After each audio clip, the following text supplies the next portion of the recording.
All right, it's a non-spoiler review of the Smashing Machine. This is the story of MMA legend Mark Kerr, former UFC champion, Pride competitor. This is directed by Benny Safdie. It stars Dwayne "The Rock" Johnson, Emily Blunt, Ryan Bader, Bas Rutten. Man, I was looking forward to this movie very much so for a lot of different reasons. I did follow both UFC and Pride for a bit. I actually saw this movie with former UFC champ Matt Serra. You can see his out of the theater reaction on his channel. I recommend going and check that out. So I've always had an interest in this, and I do think that I was following the sport around probably a little after Mark Kerr. So I was aware of him after I was watching it, but again, watching the progression of what the sport has now become from the mid-2000s to now. And to see that, I remember at the time I was getting frustrated because there weren't even a lot of movies that were featuring MMA. And when they did, it was like there was a crime element to it, like Red Belt or whatever it might be. And Warrior to me was the first one that I thought treated the sport in a way that I was like, oh. And here comes the boom, surprisingly enough, with Kevin James. So when you start doing the actual biopics about them now, it shows you where the sport has indeed become. And this is a movie where the other reason I was very hyped to see it is because of what we've heard so far about Dwayne Johnson's performance, right? It's like most times The Rock plays The Rock, and he does a very good version of himself as himself, and no matter what movie it is, it could be Jumanji, Skyscraper, whatever it might be. Rampage, I think was the other one. I wanted to see, can he act? You had Batista, you got John Cena. Can The Rock actually dramatically act? And the answer was a resounding yes. He loses himself as Mark Kerr. Now, I've never seen the full documentary of The Smashing Machine, but from what I have seen in footage and other things too, and what I've heard is that this pretty much is it's a big recreation of the documentary into a feature film. What I loved what Benny Safdie did here with this film was that he made it even look like a documentary. I mean, there are like a lot of times when you'll watch a fight movie, the fights look, like movie fights and good ones. Whether it's the Rocky movies, Creed, Warrior, they look like movie fights. The good ones, but this looked like Pride and UFC footage, like actual footage, the way that it was shot and everything. And I thought that to me, it maybe to some people it would be jarring. It wasn't for me because it felt authentic. And then it really is about the journey of this first big superstar in the world, not the first, but one of the first big superstars in the world of MMA, in Mark Kerr, and watching what he did, what he went through, the addiction that he was going through, had to overcome, the toxic relationship that he was in. And that's really where this movie shines, is the chemistry between both Dwayne Johnson and The Rock, Dwayne Johnson and Emily Blunt, because you could see why Johnson wanted her in this movie.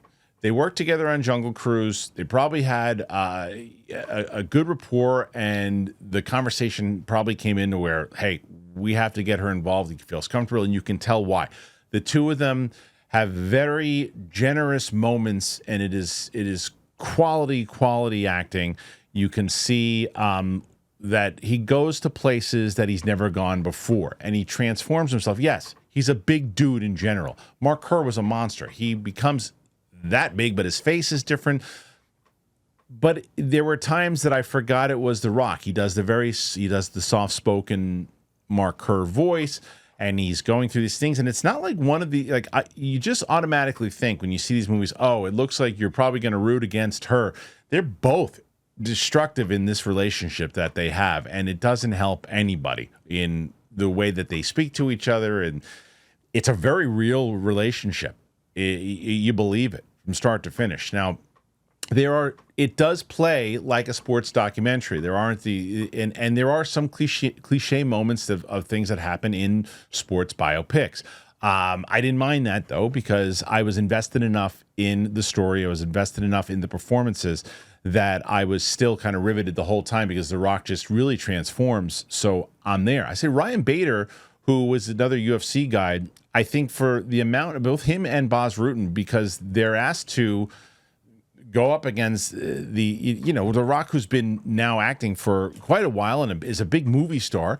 These guys are not, they were MMA guys. Bas Rutten, obviously MMA legend, and then a UFC vet with Ryan Bader. Bader does a great job as Mark Coleman. Now, if you know Mark Coleman, they don't really look like nor sound alike.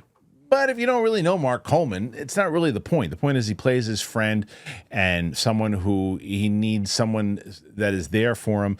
And, it helps him upon the journey and one of the positive things in his life inside of that friendship. But I think it's Benny Safdie being able to craft all this, make it, and I think what he does is he makes it all seem very real.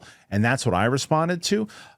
Is it one of the best sports movies I've ever seen? No, there are a lot of times that I wished I was a little bit more emotionally invested in and I wanted to feel that kind of swell of emotion a lot of times too, but I felt that more so in the kind of cringing that in a good way of watching the personal scenes that were going on more so than the fights themselves.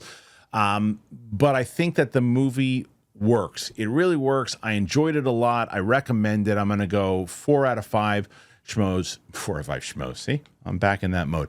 4 out of 5 for The Smashing Machine.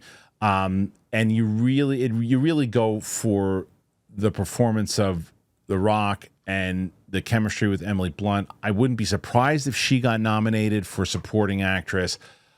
He's going to get nominated for Best Actor. I think it's going to happen. So do you want to see this movie? Do you care? Do you not care? Put your thoughts in there. What do you think about The Smashing Machine? Did you follow the UFC and Pride? Did you know who Mark Kerr is? Do I think that you need to? Absolutely not. I think a lot of times when you don't know the story at all and you go into it, you might learn some things. I think there are some people who saw the documentary that might say, this is just the documentary, but as a film. And I understand that that's frustrating, but I can also see, I like to see the transportation of that onto film, onto scripted, and how to make it work. They did a couple liberties, I think, with some stuff too, from what I heard. But overall, I'm curious to hear what you think. Put your thoughts in there. Subscribe to the channel if you haven't. Got a lot of movie reviews coming out. Got a lot of reactions coming. We got some live shows. Got a ton of stuff on the channel. It's award season, baby, so we're going to be getting into it. Put your thoughts in there. Let me know. Talk to you soon. Bye. Okay, so Raid Shadow Legends. You're not going to believe it. They are going to be giving away one of the coolest characters ever that they have. That is Sun Wukong. He is the Monkey King. You can grab him for free, but here is the deal. You can only get him if you use my link and my promo code, which is Monkey King. You got to do it within the first 48 hours, because if you miss that window, he's gone.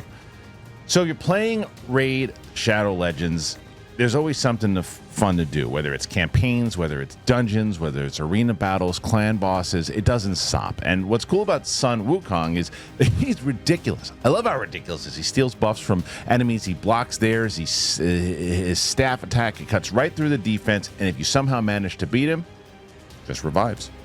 So if you use my link, you are also starting with $60 worth of bonuses.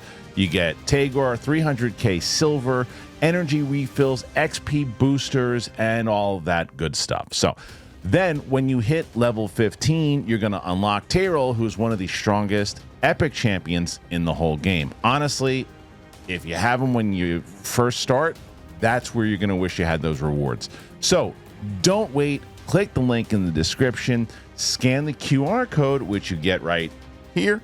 Use that code Monkey King within the first 48 hours. Let's crush the game together. It's fun.